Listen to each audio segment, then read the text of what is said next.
Yes, I'm going to start by talking a bit about my background, because I hope that will help sort of make sense of my why I'm a Buddhist story.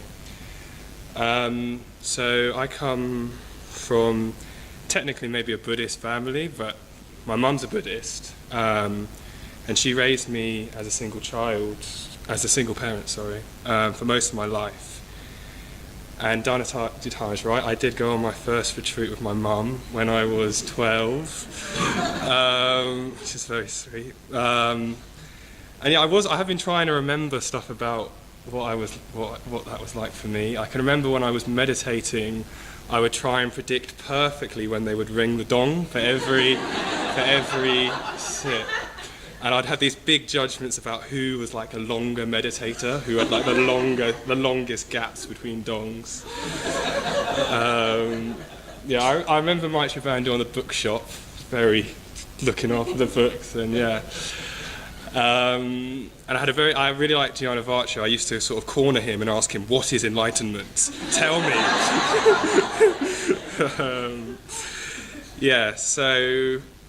And I did really enjoy going on retreat when I was younger, but I'd say sort of in myself, I didn't really have much sort of self-confidence to really sort of take it on as a sort of life, something to sort of live at that age. I remember at that time I was at boarding school, and I kind of took some cushions with me as if I was going to like start a meditation practice at school, and someone just sort of like walked into me and just sort of laughed at me, and I was just like, yeah, right, they're gone. Like, I just sort of put them away, and I kind of stopped being a Buddhist. And to be honest, by the time I was a few years after that, I kind of forgot about Buddhism. Although, obviously, my mum really brought something of that spirit into my life. But when I was younger, she was really interested in it as a sort of intellectual pursuit. So it wasn't, not entirely, but it wasn't, like Buddhist statues everywhere or anything. Say that. So I'm going to talk mainly about two turning points. The first big turning point for me happened when I changed school at 17 to sixth form. So I was at a state boarding school from 11 till 16, and then I changed to another state boarding school. And the first actual big change was that in the boarding house, there was loads of Nigerians, and that was actually quite a big difference from my school before, where I was sort of like one of two black people, and then I was in this boarding house, and it was really good. But I remember when I arrived, I was actually quite nervous about that. I felt like I wouldn't fit in, and I remember there was these like two guys at school who became my friends, and they were sort of like hooded up, like on the side like this, like catchy. This guy Catchy was just like the biggest guy I've ever seen in my life. And he was just like, "You all right?" And I was like, I was just like, I'm not going to fit in here. But anyway, like but that wasn't my experience. And I had a great time there, made really good friends. And another thing happened to me around. One thing I wanted to say that was really good for me then is that there was a lot of confident energy and a lot of sort of supportive, like really sort of bringing each other out, and that was really good for me because I didn't actually sort of come in that kind of space. I wasn't really as confident in myself. But another thing that was going on at that time was I met a girl who was a Christian, and she had quite an effect on me and made me sort of think about going to church. And I was with Nigerians, and they all kind of went to church on a Saturday, so I had friends who I could go with. I wasn't going to go on my own. And so I got there, and I found myself in this sort of youth group, and like a youth leader sort of had us all sat around in a circle, and he asked me sort of like, "What's your experience with Christianity?" And I didn't actually have any real experience with Christianity, but I did start talking about my dad. And my dad has schizophrenia, and he effectively developed that at the time of me being conceived, and he kind of took hold of Christianity as a sort of way of making sense of his life, but it kind of resulted in obviously a split personality, sort of believing he's a devil or God, and sort of sometimes ending up in jail. And I basically just talked about this at a time when I wasn't really actually at a place where I could talk about that. And he said to me something like, "You're special because you brought your dad into God." and I just sort of completely broke down. Yeah, I wasn't really in a space where I was able to hear that, and yeah, it was quite tough. And after that, I sort of called up my dad and told him about this experience, and he's like, "That's amazing. Come to my church." And I hadn't really had a relationship with my dad to that point, and I kind of just was like, yes, like I kind of had something to connect with my dad more about. And that resulted in me going to church and with my father, and for the first time having a relationship with him. And I can remember sometimes I'd go to church and we'd maybe spend 3 hours sort of singing Amazing Grace, and I would feel brilliant. Oh, sorry. Yeah. Well, I'd feel brilliant anyway. I would leave it, and I would just be so energized. Yeah, I would just love it. But obviously, it was a very hard-line Christian sort of sect, really. Women were the devil if you kissed a girl before you were married, you were going to go to hell. And I mean, like, obviously that just didn't sit well. My mum, who's been such a influence in my whole life, I remember one time I had a conversation with her, sort of snapping at her, and it just was like, what am I?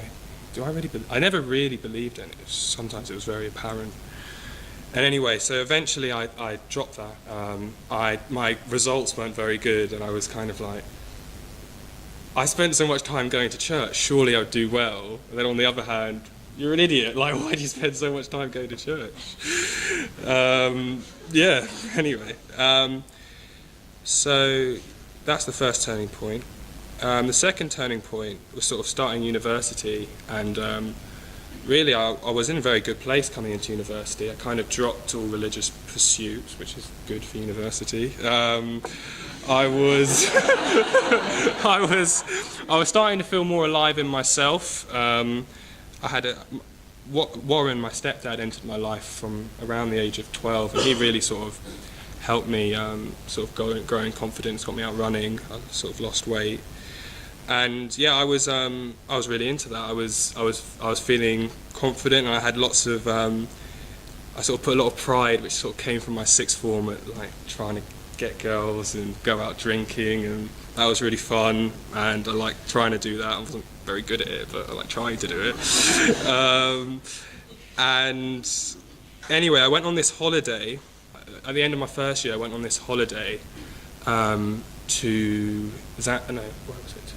Croatia. It was a holiday to Croatia, this unknown festival, and I built it up in my head as could it be like the archetypal experience that was going to just be amazing, you know, music, alcohol, girls, etc., etc., etc. You know, I'm sure you know what I'm talking about. And yes, and effectively on this holiday, it just all went wrong. It was a complete nightmare. I went with my friend Owen, my best friend Owen, who I met at university, and some other sort of 4 other girls, and we were, well, I mean, I don't know where to start. We were all arguing the whole time. It was pouring with rain. My stuff got stolen. Every night I was drunk to the point I couldn't remember anything. I was crying most evenings. And I had a very powerful moment on the holiday where effectively I just acted incredibly shamefully, and that's how I experienced it. I was drunk out of my head, and one night I just sort of in the crowd urinated on one of my friends, the girls I was with. Just like I barely had control of myself. I can't even really remember it, but I got told in the morning, and I remember just feeling so much shame. Yeah, and I just left where I was at, and I sat eating these grapes, and I started to reflect on my life. And I was just really sort of like, what's at the centre? Like, what am I actually aspiring to? Because pretty much it would have just been like girls.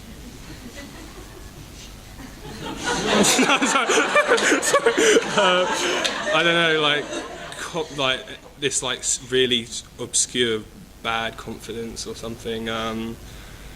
Yeah, and then when I was, so that was really good for me. It was a real sort of ego walloping, and at that point I didn't really have a positive reflection other than work hard at university. And so after that, how it sort of transpired is I just got quite resentful to people around me when I went back to university, and I would still drink and be really annoyed at myself, etc., etc. And then that Christmas, my mum said, why don't we go to this retreat together?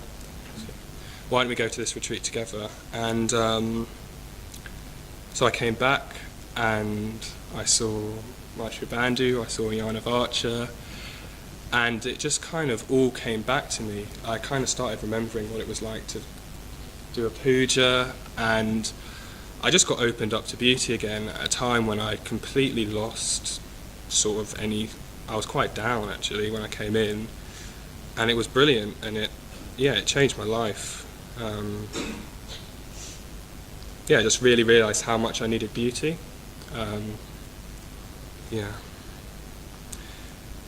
So that kind of is a story of that's kind of how I got here. I just wanted to say a little bit about sort of why I'm still here, because that was 3 years ago exactly. First thing I want to say is just how grateful I am for friends I've had. So Owen, who I mentioned was on that holiday with me, he actually strangely became a Buddhist almost separate from me around the same time, and that was really sort of helpful when I went back to university to have a friend with me, and also just sort of getting to know friends more deeply on sort of going on retreats. This is maybe my third time cooking with the master Charlie in the kitchen, and just having a lot of love for people like Charlie around in the movement, and just really sort of seeing something genuinely good in other people. And the final thing I wanted to talk about is just something about sort of my inspiration, something that inspired me. So recently I went to the Soul of the Nation exhibition at the Tate Modern. I don't know if you know about it, but it's effectively art of the Black Power movement, and it was absolutely amazing. Like the art, I never knew about the art around around that period of the civil rights movement. And there was one painting in particular which just had these sort of almost like crying faces, or like shouting faces, and it had posters, and it just said now. This blue and black painting, and it really struck me about with the civil rights movement how people just said that something had to change at that moment. There wasn't time to wait, and I think often in my life I can feel like there's not really anything to really get my energy behind, or something that really is worth inspiring, and I can just sort of go to work, sit on the underground, and just not really have that's kind of virya, that energy towards something higher. And I was really struck this morning sitting at the table and talking about how Buddhism really goes beyond race and goes beyond gender, and it's just something that I feel like I have to practice now. And that's why I'm a Buddhist, I think. So I'll leave it there.